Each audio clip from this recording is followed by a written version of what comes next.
Donc, bonjour à tous et merci beaucoup à toute l'équipe du GDR pour l'invitation et l'organisation. C'est avec beaucoup de plaisir que je fais Ouais. cet exposé. Alors, je vais vous parler moi aussi de déformation, de phase, de composition. Il y aura aussi du silicium, mais là on est plutôt sur les axes matériaux pour les électrodes de batterie lithium-ion. Et on va utiliser aussi comme outil la diffraction de rayons X ou la micro-diffraction de rayons X en conditions opérando, en conditions d'opération du dispositif. Alors, alors, je fais un tout petit rappel très rapide sur le fonctionnement d'une batterie lithium-ion. Une batterie lithium-ion, c'est un dispositif qui a trois composantes. Une électrode négative. Alors, je vais mettre le petit pointeur laser. Hop. Voilà. Une électrode négative, une électrode positive et un séparateur entre les deux. Le tout baigne dans un électrolyte.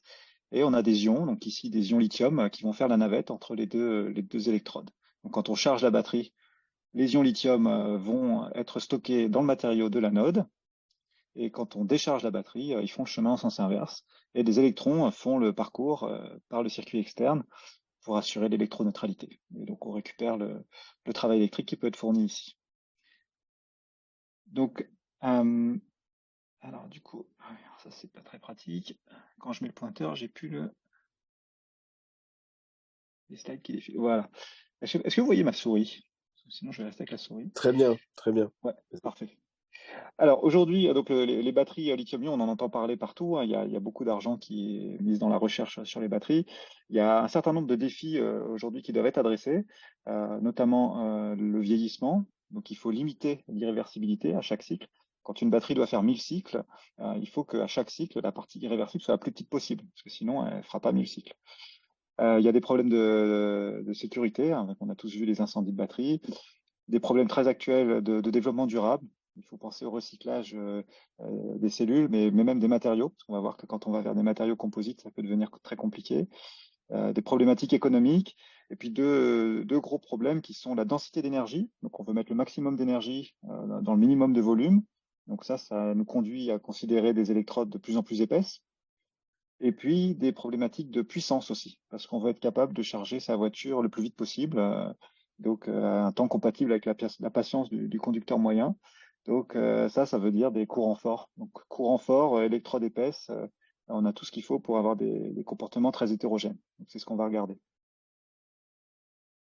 Alors, dans ce que je vais montrer, donc moi je suis expérimentateur, hein, je n'ai pas précisé, mais je travaille oui, au CEA Grenoble, à l'Institut de recherche interdisciplinaire de Grenoble, et je suis aussi scientifique de ligne sur la ligne BM32. Donc je fais un travail de physique expérimentale, mais c'est toujours en relation très, très forte avec la modélisation. Et dans le cas des batteries, la modélisation, elle est absolument primordiale, puisque chaque type de batterie va être optimisé pour une utilisation, que ce soit une utilisation en puissance, une utilisation en énergie.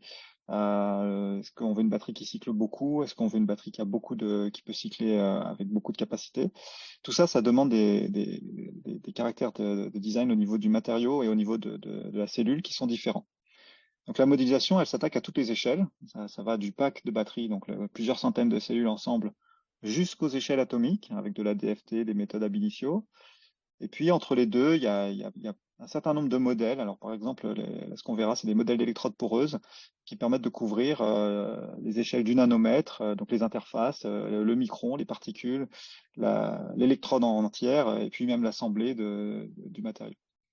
Donc tous ces modèles sont comment dire, paramétrisés et utilisent un certain nombre de valeurs d'entrée, donc qui sont par exemple les potentiels locaux, les concentrations de lithium dans l'électrolyte, dans les matériaux, les conductivités ioniques, les structures des matériaux, la température.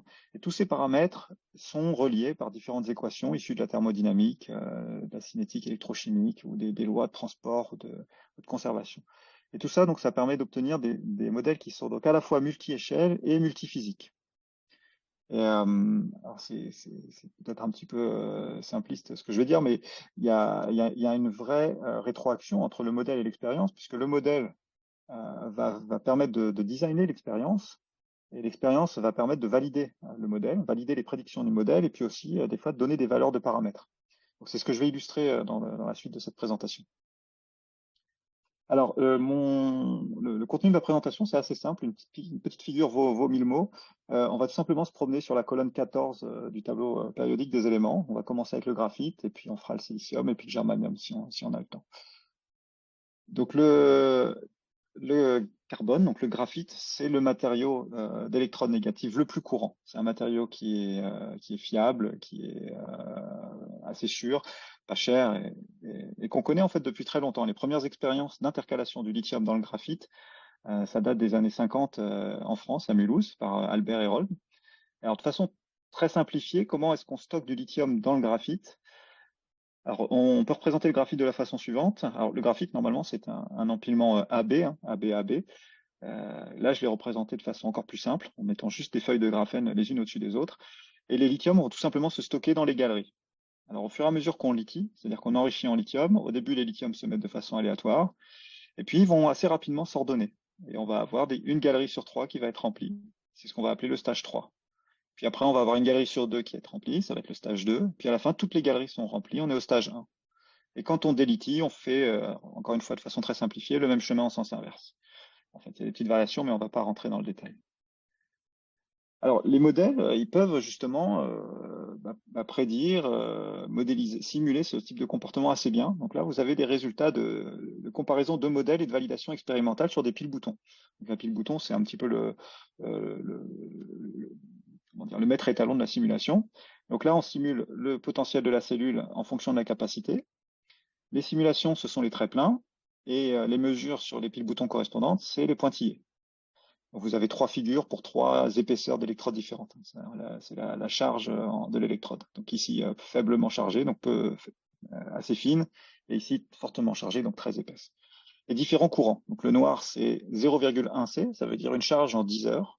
Le bleu, c'est 0,5 C, une charge en 2 heures. 1 C, une charge en 1 heure, et 3 C, c'est une charge en un tiers d'heure, donc en 20 minutes. Et donc on voit que les modèles prédisent assez bien le comportement de l'électrode à l'échelle macroscopique. Mais ces modèles d'électrodes poreuses, en fait, ils nous donnent aussi des informations à l'échelle microscopique. C'est ce qu'on peut voir ici. Et ici, on a toujours la courbe du potentiel en fonction de la charge, la courbe en pointillé sur l'échelle de droite. Mais on a aussi une mesure ici de l'hétérogénéité de l'électrode, qui va nous dire si le lithium, la concentration en lithium, elle est homogène sur l'épaisseur de l'électrode ou pas. Et c'est ici ces figures en forme de bosse qu'on voit. Donc ce NAD, donc la définition mathématique est ici. C'est une mesure de l'hétérogénéité. C'est un écart à la concentration moyenne de lithium dans l'épaisseur. Et on voit que quand on charge ou on décharge la batterie, on va passer à travers une succession. Le modèle prédit une succession d'états homogènes, faible NAD, à hétérogène, donc avec un NAD plus élevé. Et ainsi de suite, homogène, hétérogène, homogène, hétérogène. Donc ça nous dit pas où sont les lithiums, mais ça nous dit que ils sont répartis de façon hétérogène ou pas dans l'épaisseur. Et ça, c'est quelque chose qu'il faudrait valider, donc à l'échelle microscopique. Et c'est là que le rayonnement synchrotron vient nous aider, parce que c'est pas quelque chose qu'on peut mesurer directement sur une pile-bouton. Donc pour valider ça, on a fait des expériences de diffraction, et donc de diffraction opérando, donc en conditions d'opération, en conditions de charge ou de décharge de la batterie à l'ESRF. Donc ça, c'est des manips qu'on a fait sur la ligne ID13. Donc une cellule, alors quand on fait une expérience opérando, en particulier pour les batteries, on est un petit peu obligé de faire des compromis, parce que d'un côté, il faut qu'on puisse faire l'expérience de diffraction, par exemple, et en même temps, il faut qu'on arrive à faire l'électrochimie. Donc on n'a jamais une électrochimie qui est absolument parfaite, et on fait des compromis sur la qualité, ou en tout cas la quantité de données qu'on peut sortir de la diffraction. Mais en faisant certains choix, on y arrive. Donc là, c'est une cellule qu'on a dessinée en interne. Et le principe de l'expérience, c'est qu'on vient avec un micro-faisceau et on va, à travers la tranche de l'électrode, donc là, vous voyez l'électrode qui fait 1 mm de large, 10 mm de long et 80 microns d'épais, puis on vient sur la tranche et on va se faire des scans en Z à travers l'épaisseur. Puis on va faire ça à différentes positions en Y le long de l'électrode. Et on va collecter le diagramme de diffraction sur un détecteur 2D. Donc, je pense qu'Olivier vous a convaincu maintenant de l'importance de ces détecteurs 2D. Et pour rebondir sur la quantité de données, c'est une image toutes les 20 millisecondes pour une manip qui va durer 5 heures. Donc on a énormément de données. Voilà typiquement une illustration de la batterie sur le montage expérimental. Alors oui, on a beaucoup de données, donc là, faut réfléchir un peu à comment on s'y prend pour traiter tout ça. Et une première approche, c'est déjà tout simplement de sommer tous les clichés de diffraction qu'on a pu mesurer pendant l'expérience. pour avoir une idée de toutes les phases qui sont apparues au cours de notre acquisition. Donc ça nous donne tout de suite une idée de est-ce qu'on a pu voir toutes les phases qu'on voulait voir, et si oui, est-ce qu'on garde la cellule ou est-ce qu'on change d'échantillon. Le temps de faisceau est précieux, et plus on peut analyser à la volée, mieux on se porte. Donc là, typiquement, ça revient un peu comme une exposition avec un obturateur ouvert très longtemps. Et on voit sur ce cliché de diffraction les anneaux ici du LIC6, donc c'est la phase complètement lithiée, donc la 001 du LIC6, la 002 du graphite, donc c'est correspondante sans le lithium, donc c'est la réflexion entre deux plans de graphène successifs. Et puis au milieu, tous les anneaux des phases intermédiaires. Donc avec les mêmes outils, on va faire l'intégration azimutale de ces clichés et on va pouvoir traiter des courbes, donc intensité en fonction du moment de transfert. Alors dans un premier temps, on va petit à petit augmenter la complexité du jeu de données. Donc maintenant, on va regarder des données qui sont intégrées, mais cette fois-ci, non plus sur le temps et l'espace, mais seulement sur l'espace, donc en Y et en Z. Donc ça va nous donner une idée de l'état moyen de l'électrode à un instant donné. C'est ce qu'on voit ici sur ces diagrammes de poudre qui sont superposés. J'en ai tracé que quelques-uns pour qu'on voit un peu les évolutions. Vous voyez le potentiel ici au cours de l'expérience. Donc on part d'un pas potentiel et au bout de 5 heures, on est monté à 1,5 volts. Donc c'est une délithiation, c'est-à-dire qu'on avait mis du lithium dans le graphite avant l'expérience pour être sûr que notre électrode fonctionne. Et après, dans le faisceau, on a retiré le lithium. Donc on a fait ça en à peu près 5 heures. Donc c'est un taux de charge à peu près de C sur 5.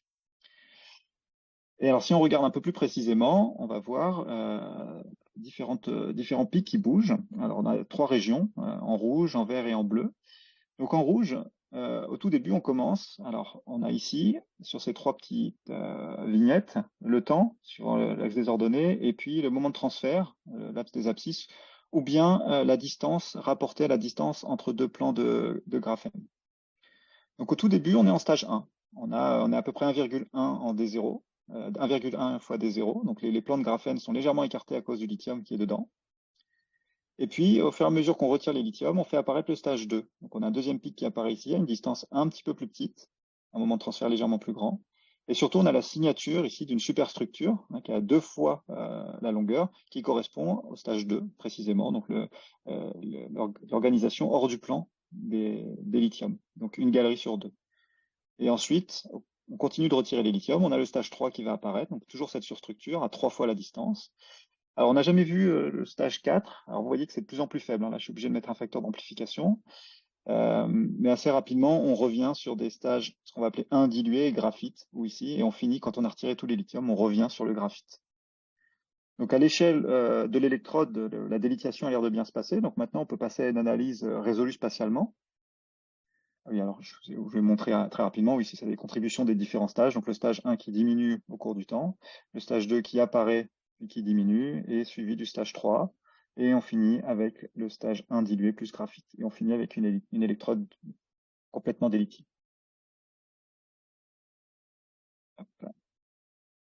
Voilà. Voilà. Donc ici, on a les cartes des différents stages, stage 1, stage 2, stage 3 et graphite, en fonction, cette fois-ci, de l'espace et du temps. Donc la profondeur, Z, et le temps en abscisse.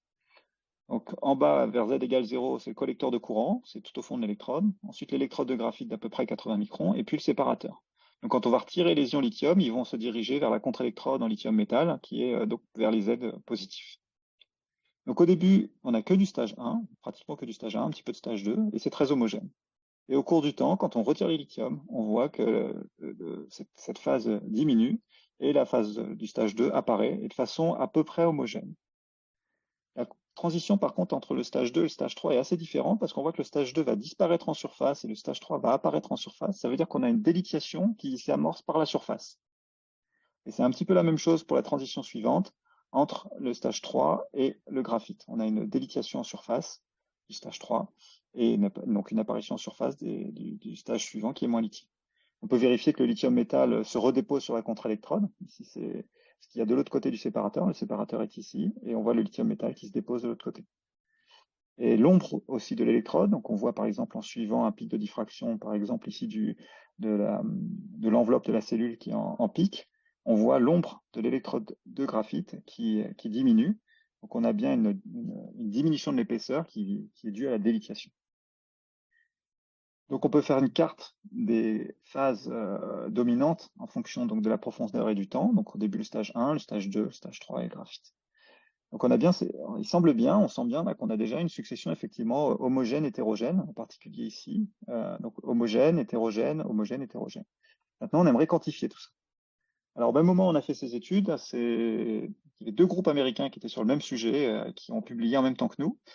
Alors, le premier groupe a étudié une pile bouton en utilisant des rayons X à haute énergie et ils ont pu faire 5 mesures dans la profondeur et ils ont vu typiquement le même effet. Donc là, ils ont tracé en fonction de la profondeur la quantité de lithium et il y a 5 points qui correspondent aux 5 profondeurs. Donc au début, ils sont tous au même X, même quantité de lithium. Et puis au fur et à mesure qu'ils mettent des lithiums, ça devient hétérogène, puis ça s'homogénéise, puis c'est encore hétérogène. Et quand ils retirent les lithiums, c'est la même chose en sens inverse. C'est d'abord hétérogène, puis homogène, puis hétérogène, puis homogène. Le même effet a été observé par un autre groupe, un autre groupe américain qui a fait ses expériences à l'ESRF sur ID15, avec une cellule, cette fois-ci ad hoc, fabriquée par eux-mêmes, où ils ont fait avec un microfaisceau aussi, donc des mesures en fonction de l'épaisseur. Donc ils ont tracé ici les différentes couleurs correspondent aux différentes positions. Donc bleu c'est à la surface et rouge c'est en profondeur. Et donc, on a au tout début, on est homogène, tous les points sont au même endroit. Et puis, au fur et à mesure du temps, la dispersion augmente, on est très hétérogène. Puis, ça s'homogénéise, les points se resserrent. Puis, ça redevient hétérogène. Et ainsi de suite dans l'autre sens. Alors là, les courants sont plus élevés. Là, on est en une charge à 2C, ça veut dire qu'on charge en une demi-heure. Alors, pour obtenir des valeurs quantitatives, ils ont fait des raffinements de Rietveld et puis ils ont étudié, donc comme ça, les distributions des différents stages. Alors, nous, on a abordé une autre stratégie pour la quantification. Le problème de l'analyse de Rietveld, c'est qu'il faut, pour qu'elle soit fiable, il faut des données de très bonne qualité sur comment dire, une grande plage de moments de transfert. Et puis, il faut aussi bien connaître toutes les structures intermédiaires. Et puis, un autre cas, encore une fois, où le fait d'avoir beaucoup de données, des fois, c'est un peu handicapant, c'est que nous, on avait beaucoup donc des centaines de milliers d'images à traiter. Alors, on a essayé de prendre une autre approche un peu simpliste, qui a ses limites, qu'on va voir, mais qui permet quand même d'avoir une vision de ce qui se passe. Donc, j'ai tracé ici la quantité de lithium en fonction du moment de transfert de la réflexion fondamentale, la 0,02 du graphite ou la 0,01 du LiC6, ou si vous préférez, l'espace entre les plans de graphène. Et on voit qu'on a une relation presque bijective, qu'on va interpréter comme bijective, entre la quantité de lithium et l'espace entre les plans de graphène. Alors tout de suite, on voit que dans cette région, c'est un peu problématique parce que pour une distance donnée, on peut avoir une composition qui peut varier beaucoup. Donc ça, effectivement, c'est un problème qu'il faudra maîtriser. Mais en pratique, une façon de comparer notre quantification par cette approche assez simpliste, c'est de comparer avec l'électrochimie. C'est-à-dire qu'on va intégrer le courant qu'on a fait circuler dans notre cellule et donc c'est la courbe orange, donc, en fonction du temps. Donc au début, on intègre et on sait combien de charges on a fait circuler et comparé avec la courbe bleue qui est la quantification par diffraction de rayons X. Donc on voit qu'on a un très bon accord. On a une petite zone où on est un petit peu différent, c'est cette zone où on quantifie pas très bien. Et puis aussi aux faibles concentrations de lithium, on voit qu'on n'est pas très bon parce qu'il y a sûrement de la lithiation dans des zones un peu amorphes de graphite qu'on mesure pas très bien par diffraction. Mais ça nous permet quand même d'avoir donc une quantification quand même assez fiable du lithium dans l'électrode de graphite. Et donc, on peut tracer cette fois-ci une vraie carte quantitative de la quantité X de lithium dans l'électrode en fonction de la profondeur et du temps. Donc là, les couleurs représentent la vraie concentration de lithium et on peut regarder les écarts à la moyenne. Et on va voir qu'on a deux transitions qui sont très marquées. La transition du stage, comme on l'avait vu sans faire de quantification, la transition du stage 2 vers le stage 3 et du stage 3 vers le stage 1 dilué. Donc maintenant qu'on a la valeur de X, une vraie valeur, une valeur quantitative, on peut calculer le NAD et comparer aux modèles, pardon. Donc le calcul du NAD nous donne ce type de courbe. Donc on part d'une électrode très lithiée. Ici c'est la quantité de lithium et ici c'est le NAD. Donc une valeur élevée, très hétérogène, une valeur faible, c'est homogène. Donc au début on est ici, quasiment complètement lithié, on est homogène. Et puis au fur et à mesure qu'on retire les lithiums, on va passer par une phase hétérogène, puis homogène, puis hétérogène, puis homogène. Ça, on le vérifie aussi en faisant une lithiation donc dans l'autre sens. Donc, c'est les deux autres courbes.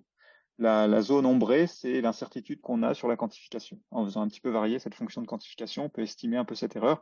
Et on voit qu'effectivement, on n'est peut-être pas très précis sur la valeur absolue de l'hétérogénéité, mais par contre, sur sa position et son existence, ça, c'est indéniable. Donc, si on compare avec le modèle, donc on est content parce qu'on retrouve notre chameau, mais il a que deux bosses, alors que le modèle prévoyait une troisième bosse ici, à forte stoichiométrie. Donc là, du coup, on revient vers le modèle et du coup, on se pose la question de qu'est-ce qu'on a raté dans le modèle pour, euh, pour reproduire l'expérience. Alors, c'est quand même un modèle d'électrode poreuse, donc c'est un modèle qui a ses limites, hein. C'est pas un modèle de champ de phase, donc on peut pas calculer des fronts de phase, mais on peut quand même essayer de voir jusqu'où on peut aller avec ce modèle-là. Alors, les phénomènes limitants dans le modèle, c'est le transport du lithium dans le grain de graphite, la désintercalation du lithium du grain de graphite, et puis après le transport du lithium à travers l'électrode, donc à travers les porosités, donc dans l'électrolyte. Alors le premier et le dernier point, on considère qu'ils ne sont pas dépendants de la concentration de lithium dans le graphite. La diffusion du lithium dans le graphite, on considère qu'elle est suffisamment grande pour être indépendante de la concentration de lithium, et le transport du lithium dans l'électrolyte n'a pas de raison d'être dépendant de la concentration de lithium dans les grains de graphite. Par contre, la réaction de désintercalation, de sortie du lithium, ou d'entrée d'ailleurs, c'est symétrique, du lithium dans le graphite, elle dépend de la concentration dans le graphite par un paramètre qu'on nomme la densité de courant d'échange et qui est décrite par une fonction de Bolter-Volmer. C'est une fonction empirique en fait de ce courant d'échange qui dépend de la concentration dans la particule, donc x, et d'un coefficient alpha. Donc ce courant d'échange, il vaut 0 quand x est égal à 0, ou 0 aussi quand x est égal à 1. Il n'y a pas de courant d'échange quand on est plein ou quand on est vide de lithium. Et le coefficient alpha va permettre de modifier un petit peu cette courbe, donc de la décaler d'un côté ou de l'autre, de manière à avoir des effets plutôt autocatalytiques d'un côté et auto-inhibés de l'autre. Et c'est exactement ça ce qu'on peut faire en bricolant un petit peu cette densité de courant d'échange, hein. On peut arriver à réduire la densité de courant d'échange pour les hautes stoichiométries, pardon. Et on va arriver comme ça à supprimer l'hétérogénéité de la transition du stage 1 vers le stage 2. Donc je fais une première conclusion ici intermédiaire sur ce premier élément, le graphite. Donc on voit qu'on peut valider des modèles à l'échelle microscopique avec des expériences de microdiffraction opérando. Donc on peut voir les successions de distribution homogène hétérogène, mais on a encore effectivement des pièces du puzzle qui nous manquent. On ne comprend pas très bien pourquoi cette transition du stage 1, stage 2 est homogène. Et donc ça, il faut continuer à creuser. Juste une petite perspective sur les travaux en cours. On peut aussi regarder l'influence du courant. Donc là, on était à courant assez faible, hein, c'est sur 5, donc 5 heures pour faire la charge. Mais on peut regarder ce qui se passe quand on va plus vite. Donc ça, c'est toujours. Alors c'est une autre électrode opérando. On continue tout le temps d'essayer d'améliorer nos cellules électrochimiques. Une autre cellule opérando. On a ici le collecteur de courant en cuivre, donc c'est une vue en transmission. Le collecteur de courant en cuivre très dense absorbe les rayons X. Le graphite, ici. Alors c'est plus fin maintenant, une trentaine de microns. Le séparateur en fibre de verre, donc qui absorbe un peu plus. Et puis la contre-électrode, ici, un oxyde de transition de métal de transition. Voilà, donc à peu près 40 microns d'épais pour le graphite. Et là, je vais vous montrer un petit film on va visualiser justement comment les lithiums rentrent et sortent de cette électrode de graphite au cours du temps, donc, avec différents courants appliqués. Donc d'abord C sur 2, puis C, puis 2C, donc lent, moyen, rapide, et on répète 2 fois. La couleur bleue correspond au graphite, donc on part d'un état non lithié, une électrode de graphite pure. Vert, c'est un état moyennement lithié, 50% de lithium à peu près, et rouge, c'est l'état le plus lithié, c'est le LiC6. Donc le séparateur est de ce côté-là, donc les ions lithium, on s'attend à ce qu'ils arrivent de ce côté. Donc voilà, on passe au LiC12, puis à LiC6, et on délithie, donc on retire les ions lithium, on revient au graphite. On va relithier un peu plus vite, donc LiC12 puis LiC6 presque en même temps, puis on délithie. Et encore plus vite, LiC12 et LiC6. Et on voit qu'on va de moins en moins dans le LiC6, plus on applique un courant élevé, plus on polarise, et plus on a de mal à faire entrer les lithiums. Et donc la deuxième séquence sur la même électrode. Maintenant, il faut qu'on analyse ces résultats de façon plus quantitative pour en déduire ces distributions d'homogénéité et d'hétérogénéité et les comparer avec les modèles. On regarde aussi ce qui se passe dans l'autre électrode, donc l'électrode positive cette fois-ci. Donc c'est ici typiquement de la NMC, donc c'est nickel, manganèse, cobalt en proportion variable. Et donc ça c'est la thèse de Thibaut Jousseau, qui est en troisième année de thèse et qui regarde typiquement ces matériaux. Dans ces matériaux-là, le potentiel à l'équilibre en fonction de la quantité de lithium ne présente pas de plateau. Donc ça veut dire qu'on a toujours une force pour équilibrer les concentrations. Donc on s'attend à ne pas voir d'hétérogénéité. Donc c'est ça qu'on va essayer de vérifier. Alors ça pose d'autres problématiques expérimentales, c'est des matériaux qui sont beaucoup plus denses, donc c'est un petit peu plus compliqué à mesurer, mais c'est ce qu'on est en train de faire. Alors je continue sur mon tableau périodique et je passe donc à la période suivante sur le silicium. Alors le silicium, c'est un excellent candidat comme anode, comme électrode négative pour les batteries lithium. Il a une capacité spécifique, c'est-à-dire une quantité d'ion lithium qu'on pourrait mettre dedans par unité de masse qui est à peu près 10 fois supérieure à celle du graphite. Donc c'est très intéressant de ce point de vue-là, mais par contre c'est un mécanisme complètement différent. C'est un mécanisme d'alliage, cette fois-ci, pas d'intercalation. Donc si le silicium était cristallin au début, il va être amorphisé par le lithium et puis il va rester amorphe après. Et ça s'accompagne d'une expansion volumique de l'ordre de 300%. C'est absolument énorme. Et ça va avoir des conséquences assez terribles sur le fonctionnement de l'électrode. Ça peut induire une pulvérisation. Donc à force de gonfler, dégonfler, on va casser le silicium en plusieurs petits morceaux. Ces petits morceaux peuvent se délaminer, donc être déconnectés de l'électrode, donc ne plus servir de façon électrochimique. Et puis à chaque fois qu'on expose de la surface de silicium, il y a une réaction qui se produit avec l'électrolyte pour former ce qu'on appelle une interphase d'électrolyte solide, qui est une genre de couche de passivation à la surface du silicium et qui consomme des ions lithium. Donc les ions lithium qui se retrouvent formés dans cette couche de passivation ne peuvent plus servir à faire des échanges entre les deux électrodes et donc c'est de la capacité en moins. Donc il y a un vrai problème de vieillissement pour les électrodes de silicium. Alors, il y a plusieurs stratégies pour essayer de contrer ça. Donc la première, c'est d'aller vers des particules de taille nano. Donc, il a été montré que si les particules sont suffisamment petites, on arrive à éviter la fracture et en fait on peut même cristalliser la phase la plus lithiée, Li15 et Si4. Une autre possibilité, c'est d'essayer de bien gérer les interactions entre les particules. Donc soit de disperser les particules dans une matrice qui va maintenir la conductivité au fur et à mesure des changements de volume, ou utiliser des matériaux vraiment composites. Donc là, par exemple, on met des siliciures de fer, c'est un mélange de graphite, de silicium et de silicure de fer, pour essayer de gérer cette partie mécanique au cours de l'expansion volumique. Alors le stress, enfin, la contrainte, c'est particulièrement important donc, dans ces matériaux. Alors, évidemment, à cause des aspects de rupture mécanique, hein. On sait que si le stress est supérieur à la contrainte à rupture, on va casser le matériau. Mais ça a aussi un autre effet qui est également très important, que moi, en tant que physicien, j'ai découvert au contact des électrochimistes, c'est qu'en fait, l'énergie mécanique, elle va être à peu près du même ordre de grandeur que l'énergie chimique. Ça veut dire que le potentiel électromécanochimique, du coup, peut être décalé par la contrainte. Et pour le silicium, c'est assez grand, c'est de l'ordre de 100 millivolts par GPa.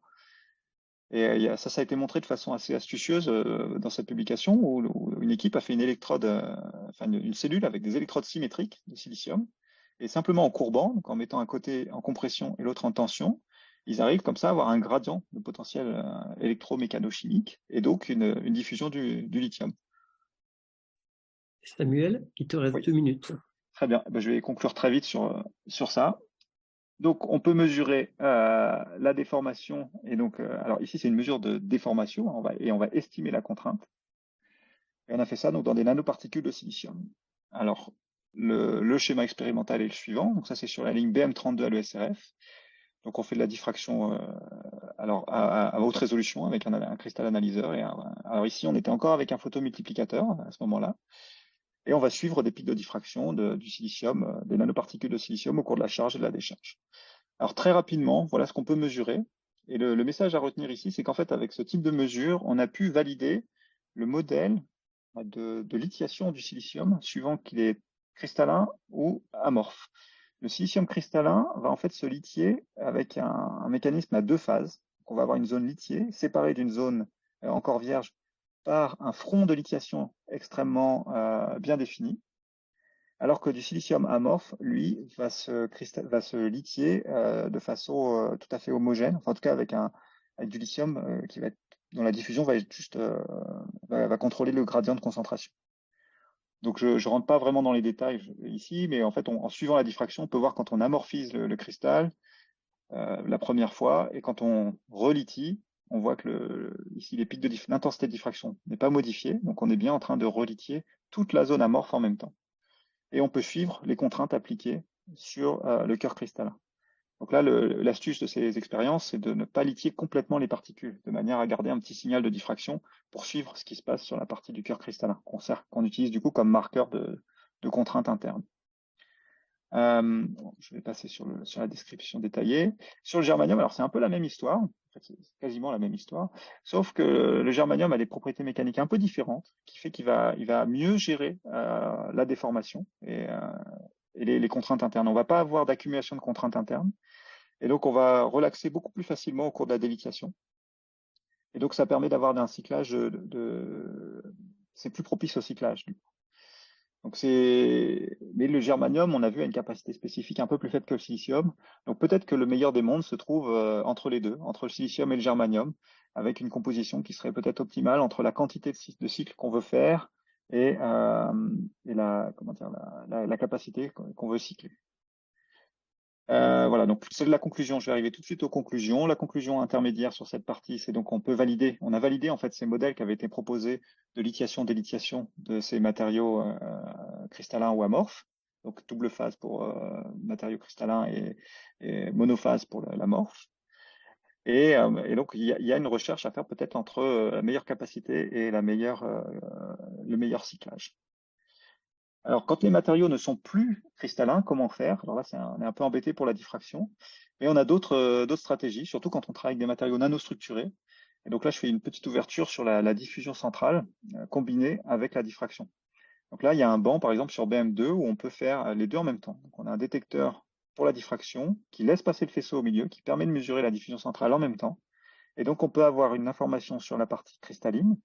Alors, par exemple, s'il y avait un mélange de graphite et de silicium, on pourrait avoir l'information sur le graphite et une information sur la nanostructure avec la diffusion centrale. Voilà, donc j'en arrive aux conclusions générales. Donc les matériaux donc du groupe 14, c'est des matériaux très prometteurs. Le graphite est déjà le matériau le plus utilisé. Il y aura vraisemblablement pas de matériaux d'électrodes pur silicium. Enfin, je pense que ça, on verra pas. Par contre, les industriels ont déjà commencé à incorporer un petit peu de silicium dans les électrodes de batteries lithium-ion qu'on trouve dans le commerce aujourd'hui. Donc il y a toute une recherche sur les matériaux composites, donc graphite, silicium et peut-être germanium, pour avoir les différents avantages sans leurs désavantages. Et donc il y a tout un champ d'études qui est comment ces différents matériaux interagissent quand ils sont dans la même électrode. Ça, je n'en ai pas du tout parlé, mais c'est aussi un domaine très intéressant. Voilà, donc une remarque aussi assez générale sur le fait que donc de travailler en étroite collaboration avec les collègues modélisateurs permet donc de développer les bonnes techniques expérimentales avancées, et ça fait avancer les modèles en même temps. Je voudrais juste souligner les défis donc dans la caractérisation opérando.